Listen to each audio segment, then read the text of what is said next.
Hi, I'm Bev Linder and welcome to Special Heart Workshop. I've been looking at these books that are written for parents of kids who have special needs and challenges, and some of these titles are a little intimidating, like Survival Guide or Overcoming. How about this one? Coping With. Sounds like there's a big problem. And there is. There's a person in there.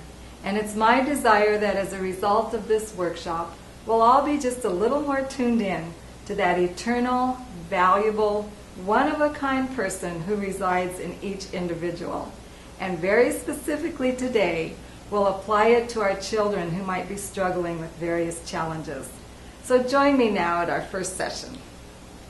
And Mike and I are going to go up the trail and find a spot, and when we get there, he's going to talk to you a little bit about gaining that perspective of the big picture.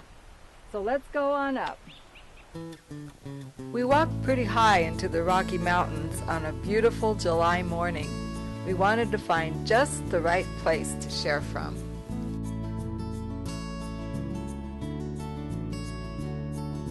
I'm Mike Linder, and I read a quote the other day that was really interesting. The quote said, "Those who dance are thought to be insane by those who cannot hear the music." Isn't that true? That if a person just sees a slice of life that's looking on and they're observing someone who's seeing a bigger part of the picture, that someone's actions can be really strange and their attitudes can be odd to a person who's looking on, because they don't see that part of their life where the music is, that part that shows the person there's joy even when the circumstances are hard. Jesus' disciples asked him a question once when they ran into a man who was born blind. They said, "Who sinned? Was it this man, or was it his parents that he was born blind?" And Jesus said, "It wasn't this man who sinned, and it wasn't his parents who sinned. It was so that the works of God would be revealed in him." You know, the disciples just saw the problem. They were just in tight. That's all they could see. But Jesus showed them there's a whole lot more going on here. He had the big picture. He let them know that God had a plan for this man's life. This man would bring glory to God. You know, I live in a very small picture world sometimes. When Beverly and I had our children who had disabilities, sometimes all I could see is their problems. And when they later went ahead of us to heaven, I just sometimes struggle feeling nothing but their loss and the suffering. It's so different though if I can back up and see the bigger picture, because then I begin to see them with Jesus and the joy they have now. I begin to see the way that they brought him glory in their lives. And I can tell then the way that they've impacted people that they came in contact with, sometimes because of their limitations, and the way they brought glory to God in those people's lives. I think, how can I have this kind of big picture view more often, more consistently? And you know what's worked for me is to begin to see daily time with God in his word. David said in Psalm 19, "Thy law is perfect, restoring the soul." And I find that God restores my soul when I spend time with him and he gives me more of that big picture. When I look down here, the ground, you know, the gravel, the dust, it's kind of dull. If I have nothing but my eyes down here, this is a pretty drab place, especially with my old worn out hiking shoes, but boy are they comfortable. This narration is a filler because Mike will narrate his conclusion here eventually to his talk about gaining the big picture, and he'll use this background to do it. I recently had the opportunity to interview my friend Anna Carrillo. The first thing I asked her to do was to tell us about her daughter, Macy.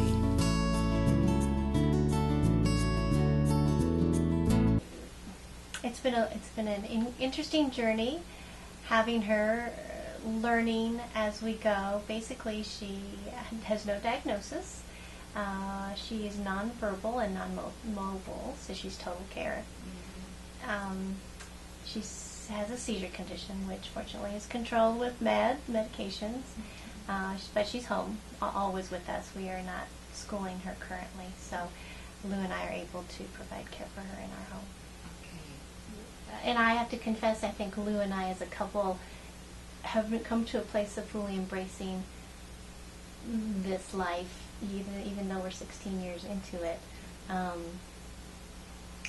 And Lou also has some disability resulting from a car accident, which happened 3 weeks prior to Macy's birth. So that is an additional condition that we live with, and that also is a big factor in our lives. And how do you and your husband Lou work together to help Macy experience the fullest life that she can have? Well, that's a good question. I think that we're still working on how to do that. Daily choosing to move together on this journey. I think part of our journey together is grieving together, and that's something that some friends brought to our minds recently. Is, have you guys grieved together over your losses? And that was kind of a new thought, to actually acknowledge that there is loss there. So for me, yes, loss of expectations. Macy's, the 3 older kids, beautiful, wonderful, great lives, doing great things, love the Lord, and Macy is going to be her own person. So, and we don't know what that's going to look like. And so I think in that sense there's loss and there's grieving to do regarding that. So, I don't know that we really know how to do that, but I think that's a vital component. So that's part of the process. Best quality of life. Macy's great because she's pretty low maintenance. I mean, she's total care, but she's very happy with the simple things in life. She's happy with music, she's happy with dialogue, she's happy with very simple things. So even though, this is the phrase that I've said most often to friends, even though she's the most dependent of all my kids, we do everything for her. We feed her, we change her, we bathe her, everything. We move her here and there, we move her in her bed. Even though she's the most dependent, she's the least demanding. She's very content to be, to observe life, and that's very refreshing for me to be able to be and sit with her and enjoy that simplicity. It's such a great picture of what God calls us all to do. He doesn't require us to do this and be that and accomplish this and succeed at that. He says, can you just be in my presence? Can we just be together and enjoy one another? And so, she's the epitome of just being and enjoying and being satisfied with that. This section of the workshop is about seeing the big picture. In what specific ways has it helped you and your family to see Macy's condition in light of the big picture? Well, I guess the big picture would have to be, we have a big God who has a big plan, the big picture being that He creates all of us by design and with purpose. So I love Psalm 139, the verse that promises that He has created us all, created us in our mother's womb. We're knit together. There's beauty in that, and I recently came across a phrase relating to special needs kids as made right, and I love that because Macy is unique, but she's made right. She's made right by His design, and that's a beautiful thing.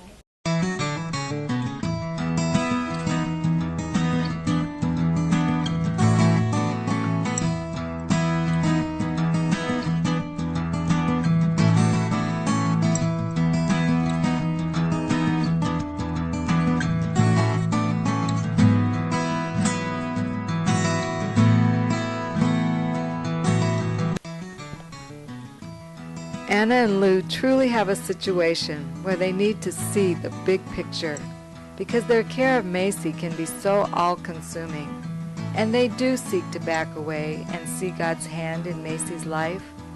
And as they do, they realize that indeed there is a person in there, a beautiful person, made in the image of God.